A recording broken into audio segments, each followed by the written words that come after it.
کھانسی نہیں جاتی، بڑی دوائی، دیسی بھی، فلاں بھی، بڑی کھائی، مشورہ دیا اس کو کہ تو اس طرح کر، اس کو نا شراب کے 2-4 چمچے پلاؤ. کہتے ہیں جی اس کو نا یہ پلاؤ تو صحیح ہو جائے گی. تو میں نے پلٹ کے اس کی طرف دیکھا، میں نے کہا کوئی عقل کر، کیا مشورہ کرنا مولانا، میرا تجربہ ہے. میں نے کہا تیرا تجربہ افضل ہے یا رسول اللہ کا فرمان زیادہ افضل ہے؟ تیرا تجربہ افضل ہے. حضرت ام سلمہ رضی اللہ تعالیٰ عنہ کہتی ہے میں نے عرض کی یا رسول اللہ صلی اللہ علیہ وسلم میری بچی بڑی بیمار ہے، تو مجھے کسی نے کہا ہے یہ تھوڑی سی نشے والی چیز ہے، یہ بنا کے تیار کر کے دو، صحیح ہو جائے گی.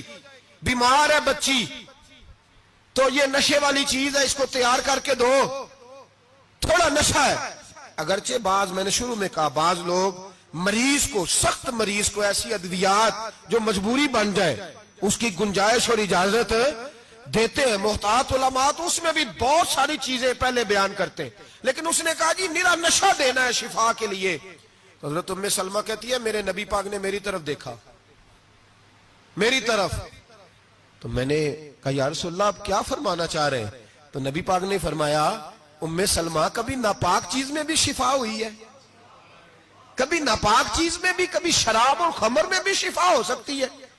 شفا رب کریم نے رکھی ہے پر شہد کے اندر رکھی ہوئی ہے، شفا اللہ نے رکھی ہے قرآن مجید میں رکھی ہوئی ہے. تو اس میں بھی کبھی یہ حضور نے بیان کیا ہے کہ اس کے اندر شفا ہو سکتی، تو امت کتنی دلیری کرتی ہے جو یہ مشورے دیتی ہے کہ اس کے اندر نشہ ہے، شراب ہے، تو کھانسی چلی جائے گی تو فلانی بیماری چلی جائے گی.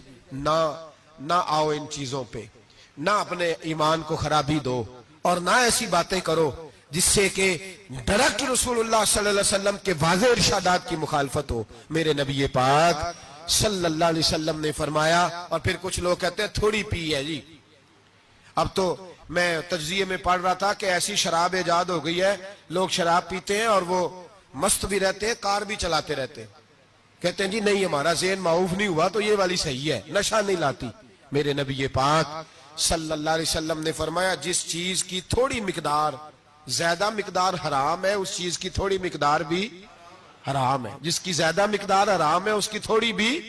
تو خمر اور شراب اگر فل پینا جائز نہیں تو تھوڑی پینا بھی جائز، یہ حرام ہے اور حرام تھی اور قیامت تک حرام ہی رہے گی. میرے نبی پاک صلی اللہ علیہ وسلم نے منع کیا اور حضور نے اظہار ناپسندیدگی فرمایا. اور میں 40 دن تو عبادت ہی قبول نہیں ہوتی شراب پینے والوں جب تک سچی توبہ نہ کرے. ایک دن صحابہ بیٹھے تھے سارے، حضرت ابو بکر صدیق بھی تھے، فاروق اعظم بھی تھے، عثمان غنی بھی تھے، ڈھیر ساری تعداد تھی صحابہ کی، سارے تشریف فرما تھے. حضرت عبداللہ ابن عمر رضی اللہ تعالیٰ عنہ حدیث کے راوی ہیں اور مستدرک للحاکم کے اندر، ابن حبان کے اندر یہ روایت موجود ہے. فرماتے ہیں صحابہ نہ بات کر رہے تھے، اور بات یہ کر رہے تھے کہ یار لوگوں کو گناہوں سے کیسے روکا جائے، لوگوں کو گناہوں سے گفتگو. صحابہ یہ کر رہے تھے. عبداللہ ابن عمر کہتے ہیں بیٹھے تھے اور یہ گفتگو کر رہے تھے کہ گناہوں سے پلاننگ جی ہوتی تھی. ان کی جو محفلیں ہوتی تھی نا بیٹھ کے، وہ خوش گپیاں نہیں ہوتی تھی بلکہ وہ تبلیغ کی، جد و جہد کی، لوگوں کو برائی سے منع کرنے کے لیے بیٹھتے تھے، اس پر منصوبہ بندی کرتے تھے، پلان کرتے تھے، آگے ترتیب دیتے تھے. گفتگو ہو رہی تھی تو اب آپس میں بات ہونے لگی کہ کون سا گناہ زیادہ برا ہے جس پر سب سے پہلے کام کیا جائے. تو دور ایک صحابی بیٹھے تھے، ان کا نام تھا عبداللہ ابن عمر. ایک عبداللہ بن عمر ہے اور ایک عبداللہ ابن عمر ہے. حضرت عبداللہ ابن عمر دور بیٹھے تھے، بڑے سمجھدار سیانے باریک بین آدمی تھے. تو حضرت عمر فاروق اپنے بیٹے سے کہنے لگے جا عبداللہ ابن عمر سے پوچھ کے آ کہ سب سے سخت گناہ کون سا ہے. توجہ ہے میرے بھائیوں، ادھر دیکھیے گا میری جانب، پوچھ کے آ کہ سخت گناہ کون سا ہے. عبداللہ بن عمر رضی اللہ تعالیٰ عنہ کی خدمت میں جب عبداللہ ابن عمر گئے تو جا کے کہنے لگے کہ صحابہ پوچھتے ہیں کہ آپ نے زیادہ وقت گزارا ہے نبی رحمت صلی اللہ علیہ وسلم کے پاس، تو بتلائیے برا گناہ کون سا ہے، سب سے سخت گناہ، تاکہ سب سے پہلے اس پر پابندی لگائی جائے، اس پر محنت کی جائے. تو حضرت عبداللہ ابن عمر کہنے لگے صحابہ کو جا کے بتا دو کہ سب سے برا گناہ شراب پینا ہے، سب سے برا گناہ، اور یہ ام الخبائث ہے، برائیوں کی جڑ ہے، گناہوں کی ماں ہے، یہ بنیاد ہے، باقی گناہ اسی سے شروع ہوتے ہیں. کہتے ہیں میں نے آ کے بتایا تو حضرت ابو بکر صدیق رضی اللہ تعالیٰ عنہ سیدنا فاروق اعظم کہنے لگے خود جاتے ہیں، ان کے پاس خود جاتے ہیں، چونکہ ہم نے بات سننی ہے ہم خود جاتے ہیں اور ان سے جا کر کے سوال کرتے ہیں کہ اگر آپ کو اس تفصیل کا پتہ ہے نا تو اس کے پیچھے بھی کوئی تفصیل ہوگی جو میرے نبی پاک نے بیان کی ہوگی صلی اللہ تعالی علیہ وسلم، اس تفصیل کا بھی آپ کو پتہ ہوگا جو نبی پاک نے بیان کی ہوگی، اس بات کے پیچھے جو بیک گراؤنڈ ہے، جو پس منظر ہے۔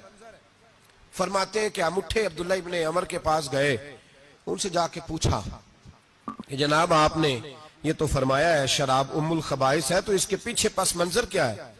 تو عبداللہ ابن عمر کہنے لگے یہ میں نے اپنے پاس سے نہیں کہا، یہ میں نے نبی پاک سے سنا ہوا ہے۔ حضور سید عالم صلی اللہ علیہ وسلم بیٹھے تھے تو حضور نے فرمایا شراب یہ نشہ یہ برائیوں کی ماں ہے، اور پھر حضور نے ایک مثال بیان فرمائی۔ نبی رحمت علیہ السلام نے فرمایا بنی اسرائیل کا ایک واقعہ ہے، ایک خوبصورت جوان تھا تو ایک عورت کا دل آ گیا اس پر۔ یہ یاد رکھ لیں، ہم لڑکوں کو منع کرتے رہتے ہیں لیکن ہمیں گھر کی بچیوں پر بھی توجہ دینی